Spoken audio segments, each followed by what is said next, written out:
This is Komets Corner.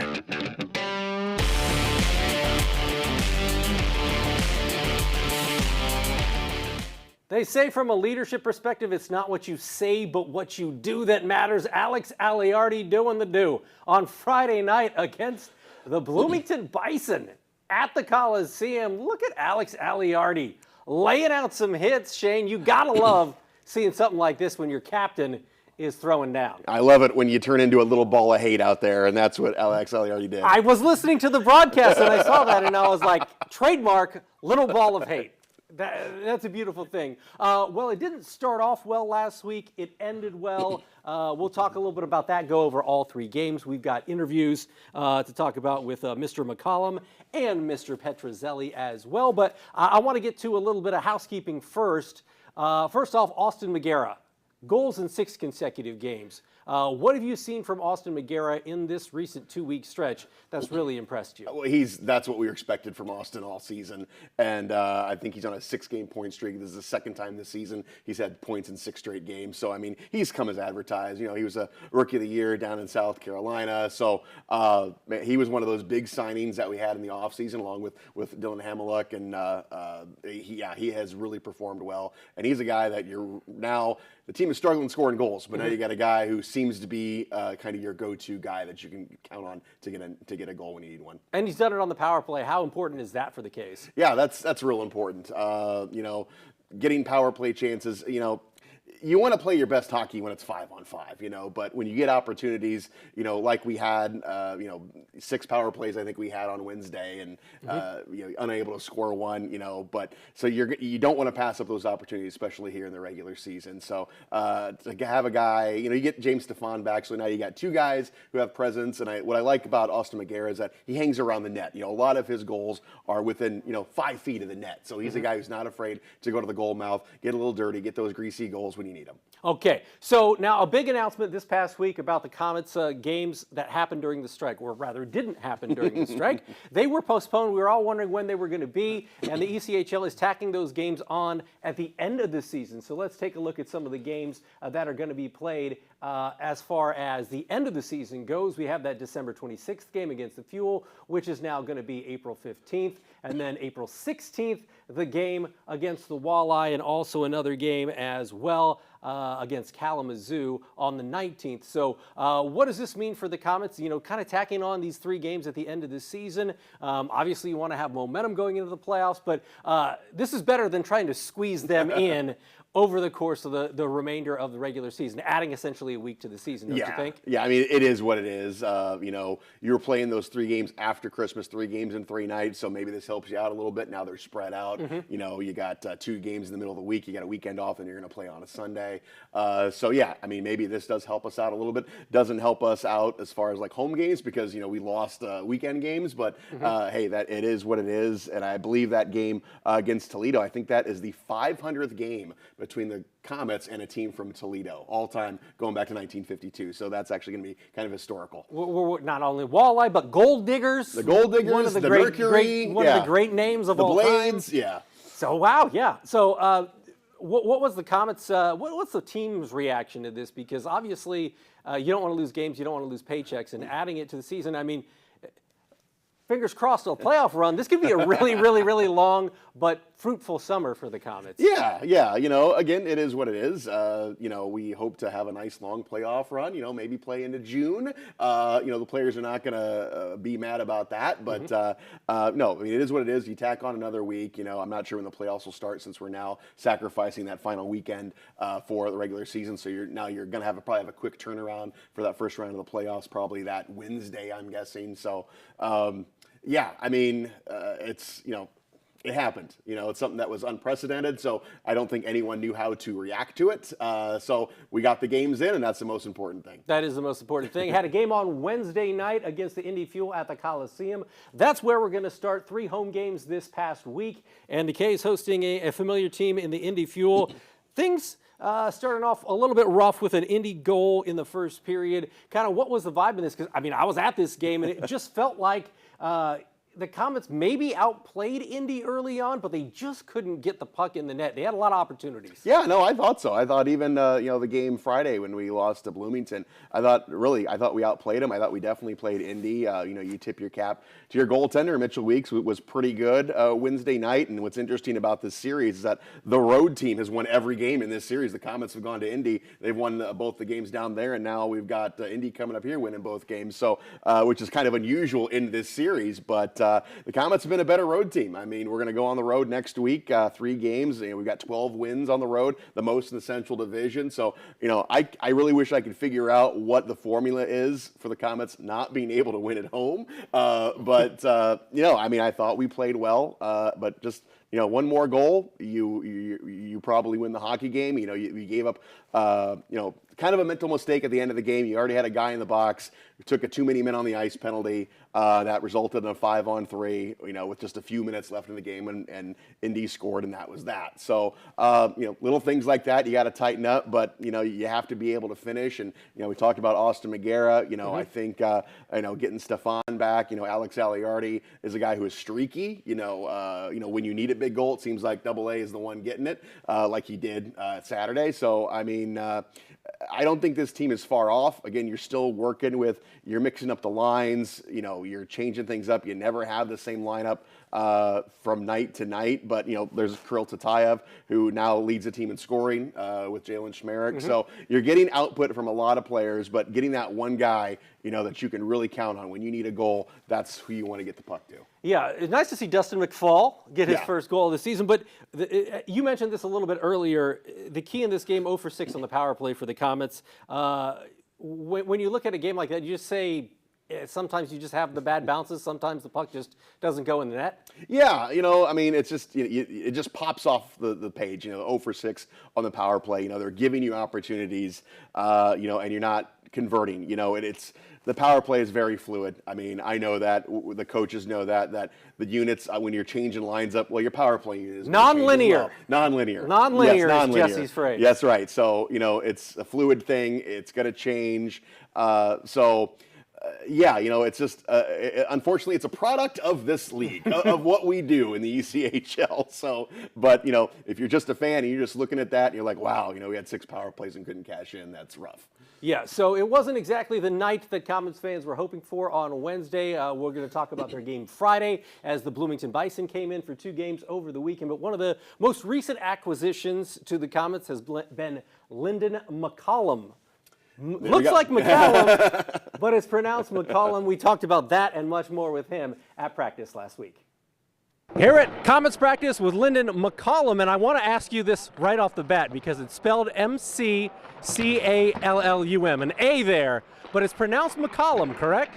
That is correct. That's how we've always said it. So how many people get that right on the first go? I would say most people go McCallum off the hop. But McCollum is the correct pronunciation. That's right. Okay, so you just recently were added to this team. You scored a goal in your first game in a Komets uniform back here this season. So what was it that allowed you to gel with this team early and be productive early since being traded over from Maine? I think they've just got a fantastic group of guys in the dressing room, and it made me feel at home right away. First day walking in, just an easy transition, and yeah, that helps a lot. What do you try to bring to a new ball club, or a new club, I should say, like this Komets team? I think just, I want to play my game, try and, move my feet, shoot the puck, take the puck to the net, and, just kind of play my game to help this team win. You grew up in Manitoba. When did hockey become a big passion for you? That's hockey country. Yeah, that's kind of right off the hop. Ever since I was a little kid, I was, on the ice when I was 2 years old, so it's kind of been from day one. You're 6'2", about 205. How do you use that size to your advantage out there on the ice? Yeah, I think just being able to try and protect the puck and win battles, you use your size kind of whenever you can, whenever it can help you win an edge out there. So you've played for some interesting team names. In the WHL, it was the Wheat Kings. You've played for the Savannah Ghost Pirates, the Idaho Steelheads, now the Komets. Obviously your favorite name, the Komets. But what was your favorite name aside from the Komets that you've ever played for as far as the team goes? I think other than the Komets, I definitely have to say the Brandon Wheat Kings. That's, my hometown junior team, and dreamed of playing for them. And so, yeah, that was kind of a dream dream come true when I had the opportunity to do that. So pretty special name for me. Is there a lot of wheat up there that I'm unaware of? Like, where do they come from? Where do they come up with a name like that? There is a lot of wheat, yeah. It's farm country up there. What's it like to be around corn now here in Fort Wayne? Yeah, I mean, it feels somewhat similar. There's corn back home too, so not too far from home. When you take a look at your time with the Komets, you made your pro debut in the 2021-22 season, played 36 games here, almost a point a game. So when you decided to come back, or when you had the opportunity to come back in this trade, what did you already know about Fort Wayne and playing for this Komets franchise that had you excited?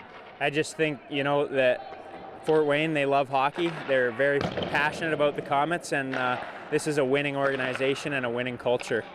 So, those are the two things that stand out for me. What's the key going forward for this Komets team? Obviously, you guys are in a fight for first place in the Central Division, so what's going to be key as we enter kind of the dog days, if you will, of the hockey season in the ECHL? I think the biggest thing is just focusing on us as a group. Internally, we know what we need to do, and we know the steps that we want to take. It's not so much about worrying about the other teams, it's about worrying about us getting better every day. Since the last time we saw you with the Komets in that first stint to now, where do you think you've improved the most, and where have you grown the most as a player and maybe as a person as well? I think you kind of touched on it earlier. I'm quite a bit bigger than I was back when I was 21, put on a little muscle and whatnot. Aren't we all? Yeah, yeah, exactly. But I think, size and strength have improved for me, and so now it's just trying to implement that every night. All right, we appreciate it. Good to have you back. He's Lyndon McCollum. I'm Glenn Marini, and that is Komets Corner. How many times do you have to check yourself when you read the name and then say McCollum? Yeah, do you have to, I've really think about it? Caught myself a few times. I learned it on your broadcast. Yeah, I was like, yeah. I think Shane's wrong, and I was like, no, he's right. Yeah, no, I should never doubt him. I think I've called him McCallum a lot, but as you would. It's one of those things where, it's it's a weird business we're in, because sometimes you look at a name, it's like there's no way that's pronounced differently. Yeah. And you find out later, yes, it is. That is one of the ones that you don't even think about. Yeah. Well, you were hoping to call his name on Friday night. Let's take a look at the highlights as Bloomington comes in to take on the Komets. Bloomington, a team that is in the mix, battling for a playoff spot when you talk about the top four teams in the ECHL Central Division. So going into this game, how do the K's mentally kind of flush Wednesday and get ready for two games at home against the same team on back-to-back nights? Yeah, this Bloomington team, they're a physical team and, dare I say, a little boring. Dare you say? Dare I say, but they're a heavy team, so you got to be ready to play physical hockey. And this one kind of went off the rails. You do not want, I hate to blame officiating, because the officials, they're just as young as the players. They're at this level for a reason. So, yeah, what, calls are going to be missed. You go, ooh, maybe I wouldn't have called that, or maybe that should have been. But it started to tumble, when you take one call, then another, and the next thing you know, now the coach is involved. I think, I don't know how close Jesse got to getting tossed in that game, but, he had a foot almost on, right at the gate, almost onto the ice a couple times. There was a call late in the game where we had Harrison Reese injured. It was a boarding call. It was an easy call. It was behind the play. Referee did not see it, and Harrison Reese was injured. Didn't play the next night. We had had to kill 7 power plays in the game.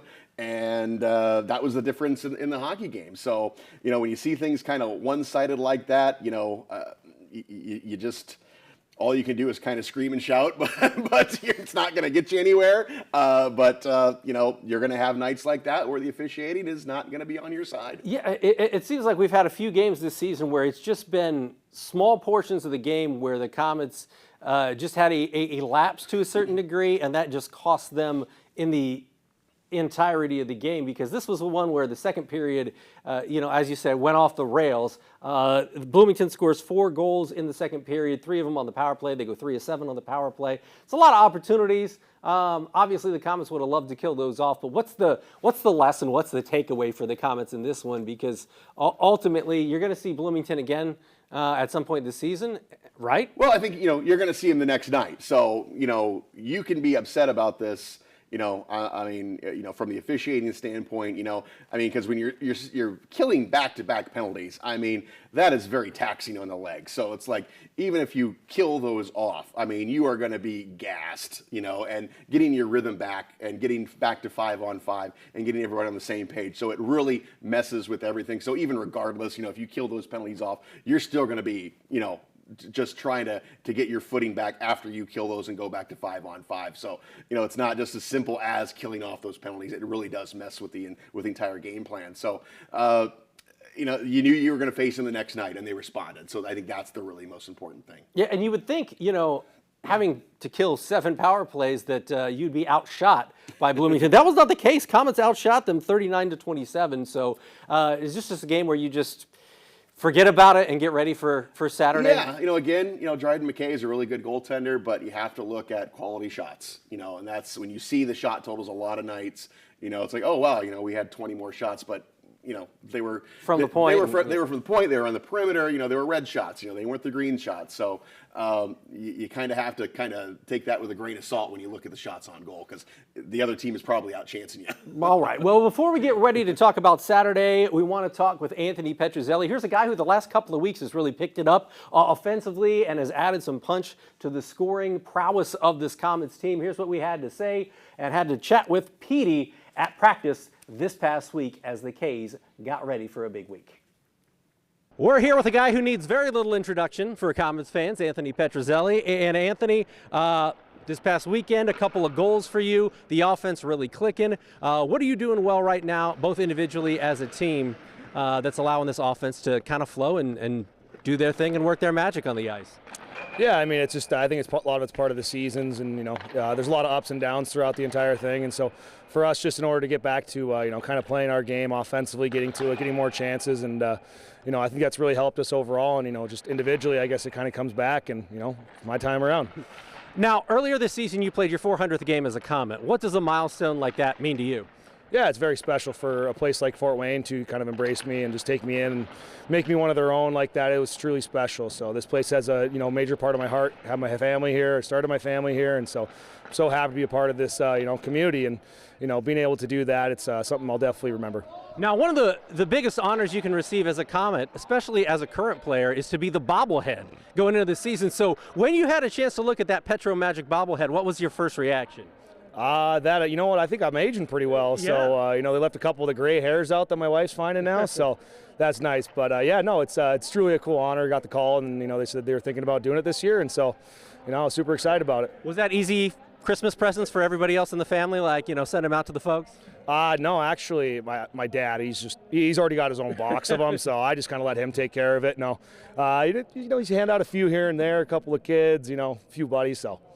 Speaking of kids, you and your wife, Blakely, was born in August. Just tell me a little bit about that, because I think it changes when you have a child. It changes your whole perspective on everything. Yeah, I mean it's been amazing. So she's almost 5 months old here now, and kind of seeing her getting to grow and change every day. It's truly something special, and it's hard to have a bad day when you come home. You see her smiling and everything like that, and that's kind of your whole world. So ultimately, it makes you a little bit softer too. And I don't think I've ever been the toughest guy by any means, but I definitely love my daughter.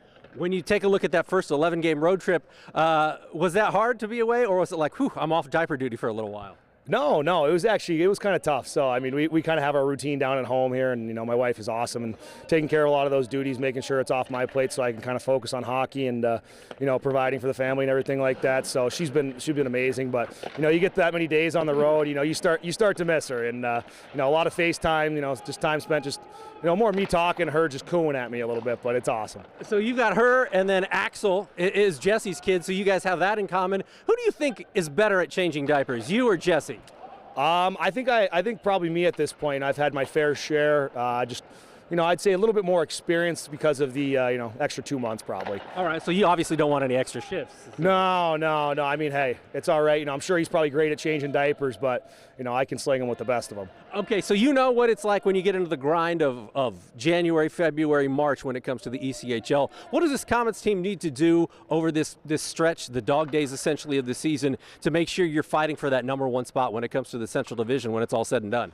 Yeah, I mean, you got to show up every night. It's it's definitely hard. when you get these midweek games, you end up playing 3-3s on the weekend sometimes, and just the schedule really starts to pile on here. You're getting a lot of games in very few nights, so being able to show up every night, be consistent. You're not always going to have your 100% A game, but you got to find to win games, with your B game, and just ways to hold on and get points no matter what. You're originally from Washington State. Was that a big hockey area growing up?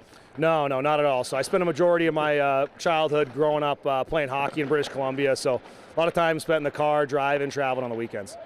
So when did it become a passion for you to play this game? I mean, right at the age of 3. I mean, my dad, he's from the Midwest. He's a Chicago kid, born and raised and everything. And so he kind of grew up with it and played men's league. So his first thing was to get me into it, and it's always been pretty special to me since. As a leader for this Komets team, what's been the message for some of these young guys? Obviously, there's a lot of roster turnover from year to year, but for this group, what's the one thing that you're trying to impart on them that they can really use and learn from and take to make this team successful night in and night out?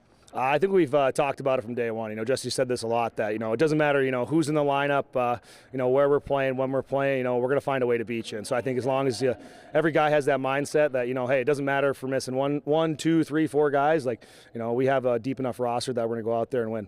All right, we appreciate it. Good to have Anthony Petruzzelli on your team. Over 400 games in a Komets uniform. For Anthony, I'm Glenn, and that is Komets Corner. Anthony Petruzzelli, big Costco guy. Yeah. Probably even more so now with the Pampers and everything that you got to buy out there. But I see him at Costco with some regularity, which also means I'm there quite a bit.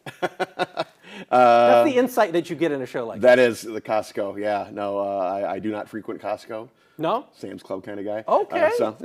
Fair enough. It's like Pepsi and Coke, rivalry, like the Komets and the Walleye. So heading into Saturday's game, obviously Wednesday didn't go ultimately the way that the Komets would have liked. Friday didn't go the way that the Komets would have liked, and it got pretty chippy in the end of that one. Kind of got chippy to start this one on Saturday. Tell us a little bit about kind of what happened in the pregame. Yeah, that was some old-time hockey happening Saturday night. We had a big crowd, over 9,000 in the building, and they were treated to a pretty good hockey game. But yeah, the fireworks happened, and it was really great to see that fire from the Komets. Everyone came out, both teams bunched up at the center line. Some pushes, a lot of jawing, a lot of posturing going on. Even the coaches got involved. Unfortunately, it resulted in a suspension for Jalen Schmerich. Mm-hmm. He's going to sit out a game. He's going to sit out Friday down in Indy. That's not ideal, but Matt Guitar Murphy got fined. Yeah, but it's I'd like to see that fire. It's like, what? Last night, was a fluke. It's not going to happen again. You're not going to push us around in our own building, and so it was great to see that. And they came out and they responded. There was a lot of smoke there, but nothing really spilled over into the game. It turned out to be a really good defensive hockey game, and Sam Janssen. The way we've been losing games, giving up goals late in periods. They were really pressing in the final, 4 minutes. And, in the back of my head, I'm like, here we go again. But Sam Janssen was outstanding, especially in the final 2 minutes. I guess he's an ECHL All-Star for a reason. Yeah. So it was great that we were able to finally win one of those games. We didn't give up a goal late. We were able to bend but didn't break. And again, Sam Janssen was great. We got the timely goal scoring. But, again, we got up 3-0 and had to win it 3-2. But, a win is a win.